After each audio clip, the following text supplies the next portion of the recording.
Hello students, welcome back to the probiology channel. आज हम देखेंगे कि आप एनिमल सेल को कैसे ड्रॉ करोगे।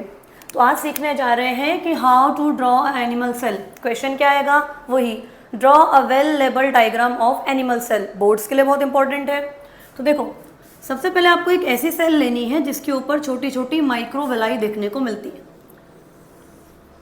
ऐसा आपने इस तरीके से एक बॉक्स बना देना है।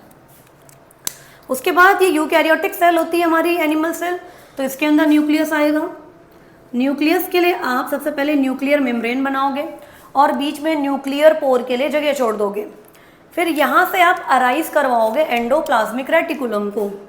तो देखिए, इस तरीके से एंडोप्लाज्मिक रेटिकुलम को राइज करवाओगे और जिस तरीके से मैं इसे ड्रॉ कर रही हूँ इसको आप बहुत अच्छे से ऑब्जर्व करो। ये बनेगा हमारा endoplasmic reticulum. Animal cell and plant cell दोनों में ही एंडोप्लाज्मिक रेटिकुलम पूरी सेल में स्कैटर्ड रहता है, जिसकी वजह से सेल को स्ट्रेंथ भी प्रोवाइड करवाता है। तो ब्लू वाला हिस्सा जो हो गया वो हो गया आपका न्यूक्लियर मेम्ब्रेन। इन्हें हम लिख लेते हैं, this is your nuclear membrane. और जो ग्रीन हमने बनाया है, अब इस पे राइबोसोम नहीं है तो इसे लिख सकते हैं हम स्मूथ एंडोप्लाज्मिक रेटिकुलम। ये हमने SER बना दिया, स्मूथ एंडोप्लाज्मिक रेटिकुलम। अब मैं इस पे क्या लगा लेती हूँ, छोटे छोटे राइबोसोम्स। राइबोसोम्स क्या होते हैं? मेम्ब्रेन लेस सेल ऑर्गेनेल्स हैं जो प्रोटीन सिंथेसिस में हेल्प करते हैं। तो रेड वाला हो गया हमारा राइबोसोम, राइबोसोम्स। और इस कंप्लीट को मैं लिख सकती हूँ rough endoplasmic reticulum, rough endoplasmic reticulum. तो इन दोनों को मिला के कंप्लीट ER हम बोल देते हैं एंडोप्लाज्मिक रेटिकुलम। डन है। अब न्यूक्लियस के अंदर हमें क्या मिलेगा, जैसे हमने प्लांट सेल में देखा था इसमें भी सेम होगा। क्रोमेटिन फाइबर्स देखने को मिलेंगे या फिर हमें क्रोमोसोम देखने को मिलेगा। तो इन्हें लिख देते हैं हम, दीज आर क्रोमेटिन फाइबर्स। या सिर्फ क्रोमेटिन लिखोगे तो भी चलेगा। इसके अलावा क्या मिलता है, वही RNA एक जगह पे एक्यूमुलेट हुआ रहता है। कौन सा RNA है? राइबोसोमल RNA, जो ये राइबोसोम्स बनाता है। यहीं से राइबोसोम्स बनते हैं। इन्हें हम बोल देते हैं न्यूक्लियोलस। तो न्यूक्लियर मेम्ब्रेन हो गया, क्रोमेटिन हो गया, न्यूक्लियोलस हो गया। और जो पोर था, ये जो आपका पोर था इसको हमने क्या बोला, न्यूक्लियर पोर। इन सब को मिला के हम लिख देंगे न्यूक्लियस। ये हो जाता है आपका न्यूक्लियस। और देखें, इसके अलावा इसमें हमको देखने को मिलेगा माइटोकॉन्ड्रिया। तो आप एक माइटोकॉन्ड्रिया को शो करवा दो। ये हो जाएगा आपका माइटोकॉन्ड्रिया। लिख देना ब्रैकेट में कि ATP प्रोवाइड करवाता है। Power house of the cell है हमारा। अब हमको प्लांट सेल में क्या मिल रहा था, प्लास्टिड मिल रहा था। यहाँ नहीं देखने को मिलेगा क्योंकि एनिमल्स कोई फोटोसिंथेसिस नहीं कर रहे हैं, तो plastid is absent in animal cell.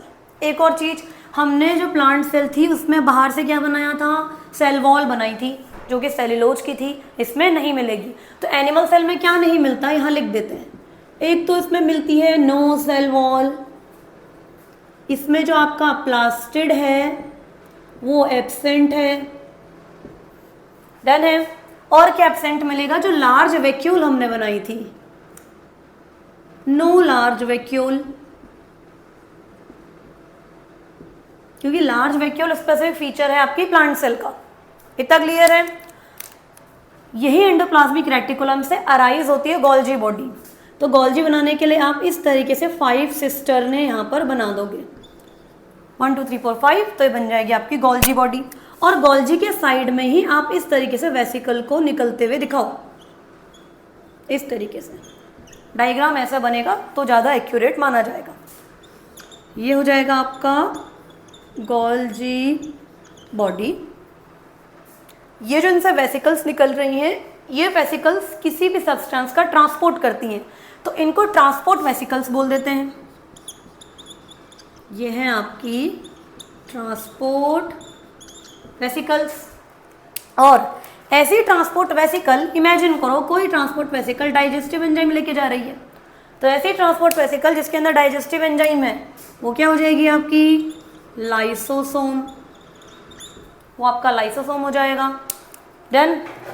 और क्या देखने को मिलेगा, देखो इसमें हमको एक स्पेसिफिक सेल ऑर्गेनेल देखने को मिलता है, इसको इस तरीके से बनाया जा सकता है, ये एक दूसरे के परपेंडिकुलर प्रेजेंट होते हैं और इनके अंदर ऐसे मल्टीपल फाइबर्स लगे होते हैं।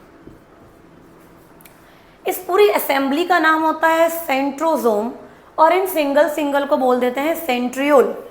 अब अभी हमें ये एक ही देखने को मिलेगा, जब ये सेल डिवाइड करना शुरू करेगी तो इनका भी डिवीजन होगा और एक के दो बन जाएंगे, वो हम आगे देखेंगे सेल डिवीजन में। तो उसका नाम लिख लेंगे। देखो अगर मैं इनको अलग अलग बोलूं तो ये हो जाएंगे हमारे सेंट्रियोल, और ये जो असेंबली होती है इसको हम बोल देंगे सेंट्रोजोम। तो सेंट्रोजोम क्या करता है, सेल डिवीजन के टाइम पे हेल्प करता है। अगर आप लोगों ने पढ़ा है सेल डिवीजन तो आप लोगों को पता होगा कि स्पिंडल फाइबर्स बनते हैं जो सेल को अलग अलग कर देते हैं। कैसे, ये क्रोमोसोम पकड़ेंगे, ये क्रोमोसोम पकड़ेंगे, दोनों पोल की तरफ चले जाते हैं। सेल डिवीजन में क्लियर होगा आपका ये डाउट।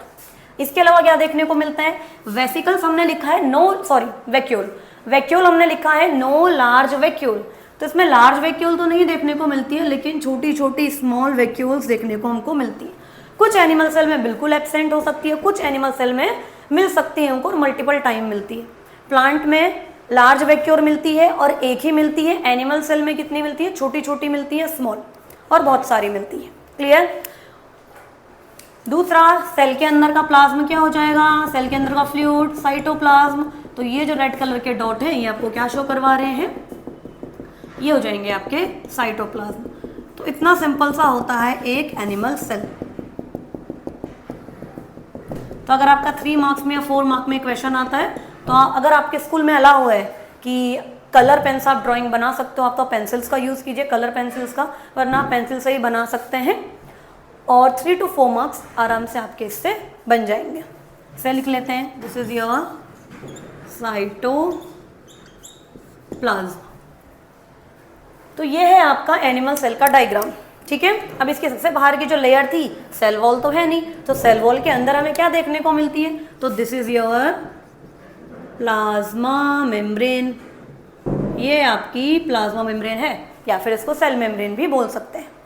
तो ये है आपका एक एनिमल सेल का डायग्राम।